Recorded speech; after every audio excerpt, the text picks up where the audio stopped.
Good afternoon, everybody. Shannon Scott, the Bard of Bonaventure, coming to you from inside of a beautiful, just puffy cloud, kind of bird chirping Bonaventure day. Although we're over here in the Greenwich section of 1933 and later, which is very close to the water. And yeah, a little bit of a breeze out, but it's still pretty hot.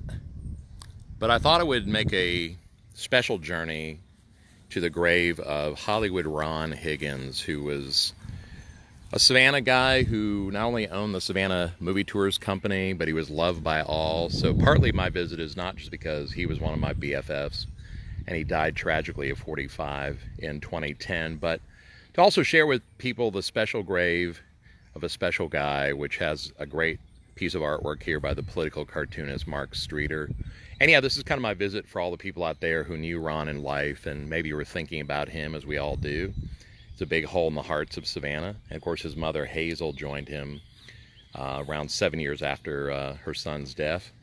And it came as a great shock. I personally thought that one day I would be sitting with Ron on a porch somewhere in a rocking chair, and like we used to do in coffee houses as young guys, we'd be reminiscing about all the stuff we did and hope to still do before 100 years of age. And I think that's probably the most confounding thing for me, was that he didn't, we're not going to do that together. But, you know, I have a lot of dreams about Ron, and I still think of him often.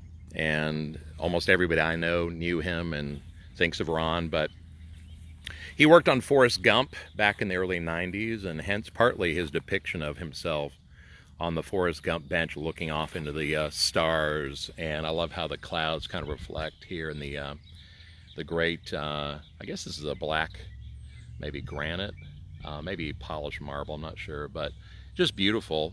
And Mark Streeter did a hell of a job here. It says, Hollywood Ron Higgins, Tour of Stars, now we need a tour guide. And gang, when he developed the Savannah Movie Tour, and he'd worked on movies like Training Day and the, what was it, The Titans, a lot of great Hollywood films, all about the girls, I think, and Something to Talk About, and just you name it. But he used to call me from those movie sets like Car Wash, and just talking about his interactions with Snoop Dogg and, you know, Witherspoon and all these guys. And it was always entertaining. But we were kind of young cats together downtown Savannah, and we would hang out in coffee houses like these two little nuclei in the reactor, getting ready to power up the town with our own vision. And we really supported each other in our dreams and developing our tour companies and, you know, just life-affirming stuff.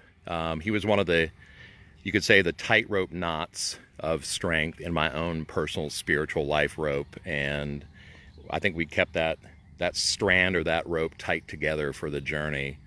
And so it was shocking to wake to the news that he died of a massive heart attack at 45 years of age. And, you know, I think we all wrestle with the idea of death and why is death a thing and all that mortality meditation. I think I will probably always struggle with why Ron and I did not get to grow old together. That will always be, I think, the splinter in my own life. But he was just loved by so many people. And when he was actually putting together his financial book to get the loan for his business in the mid-2000s, and he would work tirelessly, like 16 hours, you know, on that book. And I mean, this thing was well documented. I mean, he had a left-sided brain that I never had. But he, you know, he actually went and found over 100 movie locations in Savannah from the silent movie era on out to, you know, movies like The General's Daughter and Midnight in the Garden of Good and Evil, all that stuff.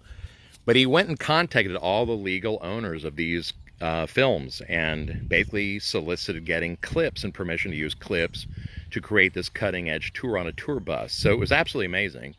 You would be driving through town past the movie sites themselves, and you would see, of course, the clip on all sides of the bus and hear the audio, and if there were any audio.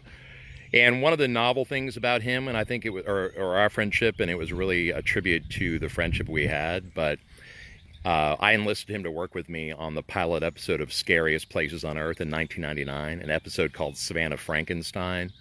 And so you see, like, Ron and I in Colonial Park Cemetery doing a seance with a root doctor, and then you see us in Bonaventure Cemetery about 2:30 in the morning with the statue of Little Gracie and kind of, you know, touching and testing the old legend about little Gracie in some sense, although the actual episode that aired didn't turn out as, brilliantly as we hoped, and, we won't talk about that. But I always love the fact that he included that clip in the Savannah Movie Tour.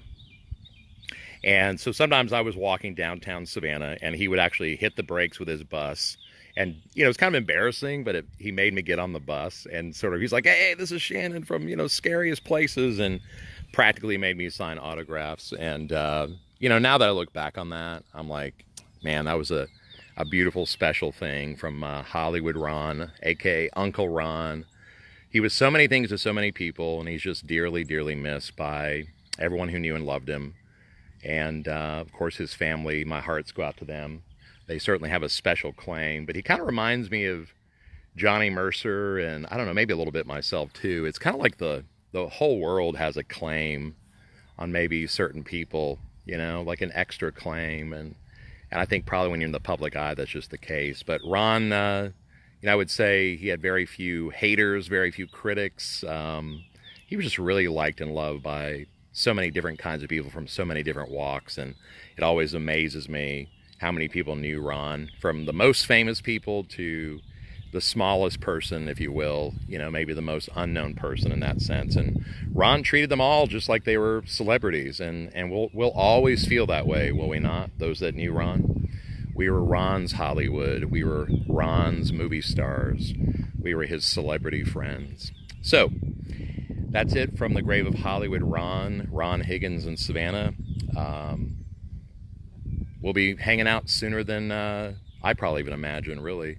I don't mean to be morbid, but, life is a short trip, and it won't be long until hopefully we're hanging out in the stars together in rocking chairs, my beloved friends. So I love you. I miss you. I dream about you. You're a constant light in my life.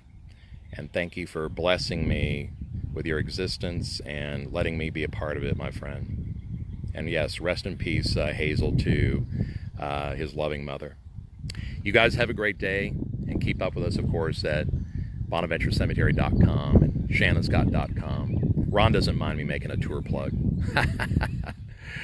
Be well on this fine Sunday, everybody. Lots of love.